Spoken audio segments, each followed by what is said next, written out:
Alright guys, so this is one of my favorite projects of this course. This is going to be a GitHub Finder where we can search GitHub users by username, and it'll give us their profile, it'll give us all their information, it'll give us a list of their repositories and links to them, show us how many forks, how many watchers, things like that. So this is the interface. We're using Bootstrap 4, but we're using something called Bootstrap Swatch, which gives you kind of a customized look in terms of colors and fonts, and all you need to do is include the CDN. You just need to include an external link. But let's go ahead and do a search here. So if I just type something in, if I put a B in, it's going to reach out to GitHub using, we're actually using async await, and we're using the fetch API to get the user from GitHub. Not only is it going to get the user profile stuff here, but it's going to make another request to get the repositories, the latest 5 repositories. And this input right here is connected to a key down event. I think it's key down or key up. So every time I type in, it's going to make a request to GitHub looking for this username. So you'll see BR, this is whatever the user BR is. We'll do BRA, BRAD, so this is the Brad user. We'll put in Brad T, so that's a user. Okay, now when there's no user, it's going to just pop up with a user not found, and it's going to stay on the current user. So we'll continue. I'm just spelling out my name here. There's no user with this. Trav, put an E in there, put an R. So there is actually a user called Brad Traver. Let's put an S in there, no user, and let's put a Y, and we reach my profile. All right, and you can see my latest repositories. We have the number of repositories, gist, the followers, following, all that stuff. All right, and if we clear this out completely, it's just going to go back and the profiles disappear. So this actually takes advantage of a lot of the stuff that we've learned so far. A lot of the ES6 plus stuff, async await, fetch. We're going to create a github.js file that will take care of actually reaching out to the API. Not only that, but we're going to create a UI class to handle inserting stuff into the DOM. For instance, when a profile gets inserted like this, or the repos get inserted, that's going to be handled in the user interface class. So we're going to kind of break our application up a little bit more than we have been with the past, the few small projects that we've done. So one thing with the GitHub API, if we look this up here, it's actually a pretty nice API. I really like it. There's a lot of things you can do.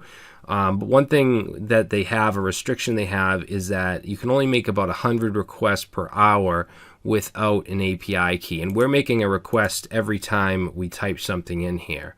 So you're going to quickly run out. So what you need to do is register your application with GitHub and get an API key and an API secret, or a client ID and a client secret.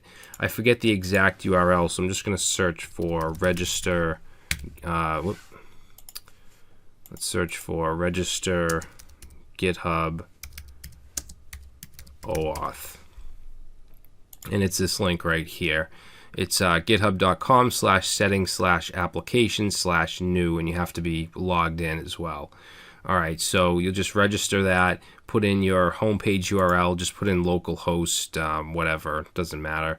Any kind of description, authorization callback. Let me actually see what I have for mine, because I already have this registered.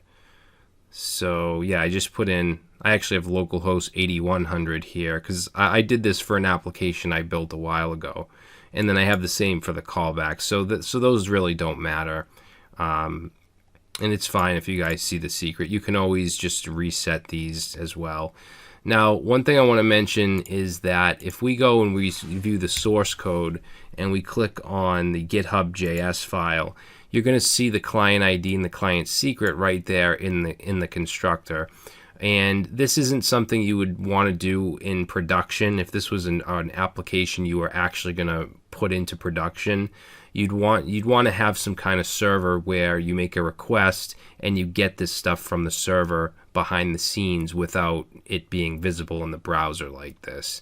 I mean, you know, there's really no reason for people to take your GitHub secret key and use it. They can just create their own, but it's really not good practice. And I just wanted to mention that to you guys. So it really doesn't matter in this situation because this is all for just learning purposes. This isn't something we're going to deploy.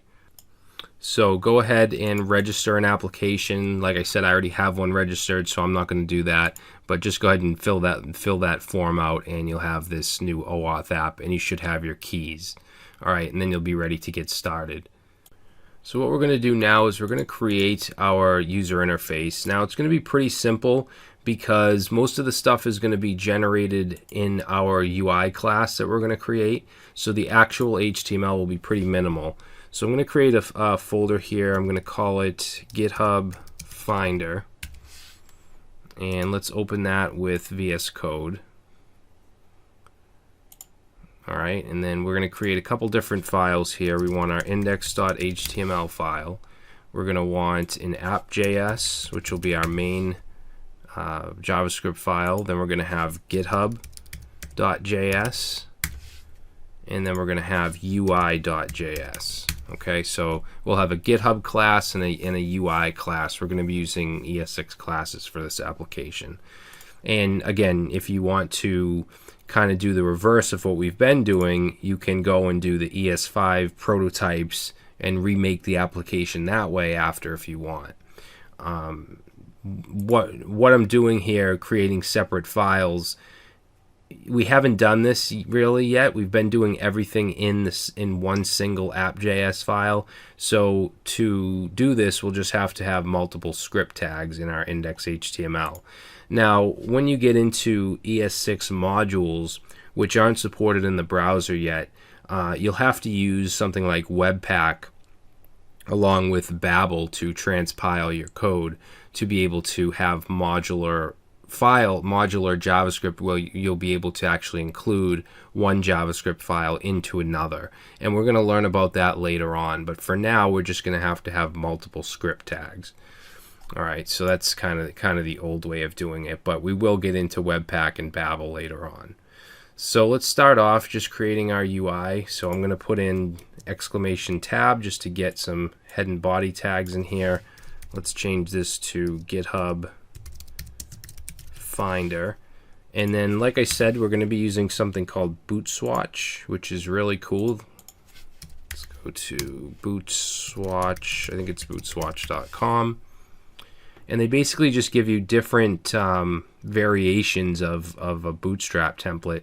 Now, I stopped using this for a while because they were using Bootstrap 3, which you can still use if you click this link, but they recently updated to Bootstrap 4, so now I'm back to using them. I just think it's cool to switch up the design. What we're going to use is this right here, this Litera template. So if we just click download, it'll bring us right to a link that we can copy. You can download this and include it locally if you want, but I'm just going to grab the link and just put it up here inside of a link tag. Just like that, and we should be all set. Now, we're not going to need, well, actually, we should put in the JavaScript. I was going to say we don't need the Bootstrap.js, but just in case, it's a good idea to include it. So let's go to getbootstrap.com, get started, and we're going to grab these 3 links here. So we'll grab those, and let's actually snap that to the side, and we can close that up. And then we're going to put these links down at the bottom, and then let's be sure to include our script tags. Now the order is pretty important. We want the GitHub to be the first one. So we're going to say GitHub.js. Okay, and then after GitHub, we'll do the UI.js, and then we want our app.js. Okay, and for the HTML body, again, it's going to be pretty simple. The nav bar isn't even going to have any links, so that's going to be really easy.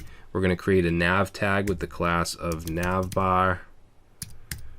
Let's see, we're going to do navbar bg-dark, a class of bg-primary, and a class of mb3, which will give it margin bottom.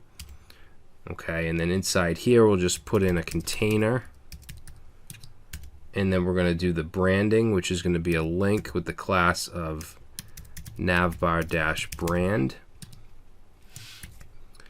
And for the title here, we'll just say GitHub Finder, and that should be it for the navbar. So let's save this and open it up. I'm going to use live server, and there we go. So there's our navbar, very simple. Let's close that up, and then under that we need to put our form. So we're actually going to put a div here with the class of container, and I'm also going to give it a class of search container, and you'll see why later on.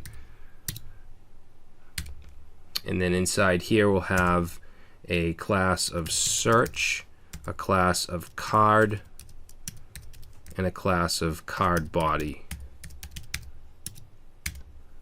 Okay, and then we'll put an h1 and we'll say search GitHub users, and then under that h1 we're going to put a paragraph with the class of lead, and we're just going to say enter a username to fetch a user profile, fetch a user profile and repos from GitHub. So save that. Actually, we'll get rid of the from GitHub. Okay, and then underneath the paragraph, we're just going to have an input. It'll have a type of text, and we're going to give it an ID. Let's give it an ID of search user. We'll give it a class of form control, which is a bootstrap class. I'm sure you guys know that by now. And then a placeholder. So placeholder, we'll just say GitHub username. All right, and then under this div, we're going to put just a line break, and then we're going to put a div with the class of, or I'm sorry, the ID of profile. And this is basically just a placeholder. We're going to insert the profile through JavaScript into this element. So let's save that, and now we have our form. All right, so very, very simple UI. Actually, let's just create a footer real quick. We're going to go under the container, so down at the bottom here, and just put in a footer. We're going to give it a class of MT5, margin top 5, P3, which is padding 3, text center, which will center the text, and then BG light, which will make it light color. And then in the footer, I'm just going to say GitHub Finder, and we'll just put a little copyright symbol. And there we go. So there's our UI. So that's going to be it for this video, guys. In the next one, we're going to start on our JavaScript, and we're going to add an event listener to this form so that when we start to type, it fires off an event, and then we'll continue on to reach out to the API and all that stuff. All right, so thanks for watching, and I will see you in the next video.